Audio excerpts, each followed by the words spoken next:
God damn it. God fucking damn it, they got another one. Absolutely ridiculous. A game that I haven't thought about in years, haven't played in years, and haven't even talked about in at least a year since my last video, has the audacity to remove my favorite game mode, GWENT Arena. What the fuck, CD Projekt Red? For those of you out of the loop, I'm a sucker for a game called GWENT. What is GWENT? GWENT is a virtual trading card game based on the fictional trading card game within the universe of The Witcher, which, I mean, it technically would make it not a fictional card game. It would be a virtual card game that's based on a real card game at that point, but technically it's still, what? You play arena mode by building a deck based around a color, and then they give you random cards based on that color or neutral cards that any deck could use in a regular building. But you know what GWENT did? GWENT hit you with the age-old white person anti-racism excuse. That's right, I'm talking about I don't see color in attack mode. GWENT Arena literally just threw every single card in the game at you and was like, go ahead, make a fucking cohesive deck. We don't care. We got your $2. Get fucked. And guess what? Get fucked you did. Pretty routinely, because as with most RNG and chance-based things, well, the house always wins. But that didn't stop me from wasting a lot of money on it, because your boys, they coming out of the closet. I must be a girl, because I just like to have fun. Is that gonna come back and haunt me in the future? Now, GWENT has come out of open beta, making it officially released for everybody to play. So you know your boy had to load it back up. And not only did they revamp the whole entire game, I got to the main menu and hello? I can't believe it. I just can't believe it. I can't believe the fact that GWENT Arena mode is removed and replaced with something called draft mode. Draft mode? Catch me living in Racevic's closet the second they draft me. That's right, I'm gonna book a plane ride up to Canada. $400. Maybe, you know, the draft isn't looking that bad. Draft mode is a semi-competitive format where you get to choose your faction leader when you first try to make a deck. And from there, you're given choices of cards in bundles of 3 each. And you build a deck based around a theme that you would probably experience in regular matches. And once you build a deck, you jump into the match and blah, blah, blah. Are they trying to make this an esport? Oh, they're trying to make this a fucking esport. Son of a bitch. Kevin, can you believe they're...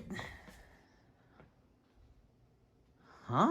They're trying to make it an esport. Competitive gaming, oh, what the fuck? Where the... Kevin, where are you? I just want to talk about competitive gaming, Kevin. Where could you be? Are you in... Oh. I shouldn't do this, but Kevin would definitely be hiding in this closet. Kevin, you're gonna listen to me complain about competitive gaming. Please don't kill me. I just don't want to hear about GWENT. It's so boring. Wait, kill you? What? Wait, why? You have a gun. Just don't. Oh, I do. That's weird. Let me do a little bit of a preamble here and make it a little bit broader than GWENT. Let's talk about competitive gaming.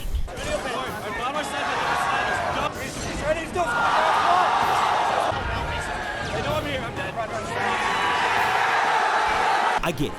Everybody wants their game to be successful. Everybody wants their game to make money.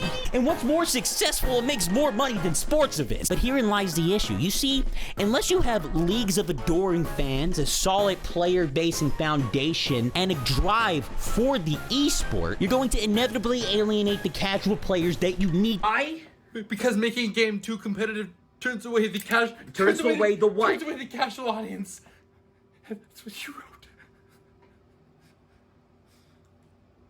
Okay, so I did. I guess you did it. Yeah, that's it. That's cool. You can get out of here. Go ahead. Get out of here. Oh, yeah. Are we still filming the music video next week? Oh, yeah. Okay, yeah. I'll see you then, man.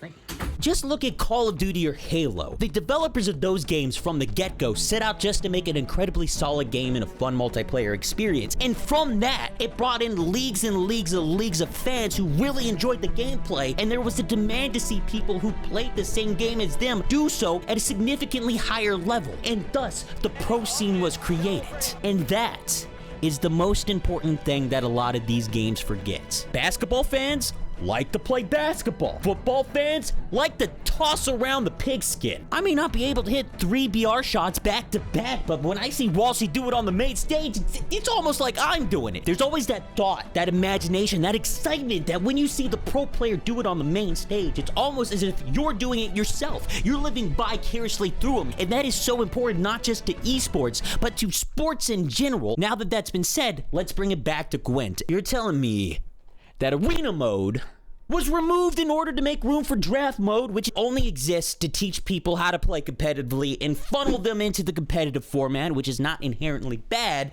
What's bad about this whole entire occasion is that it's so boring. It's so boring. I don't want to play it anymore.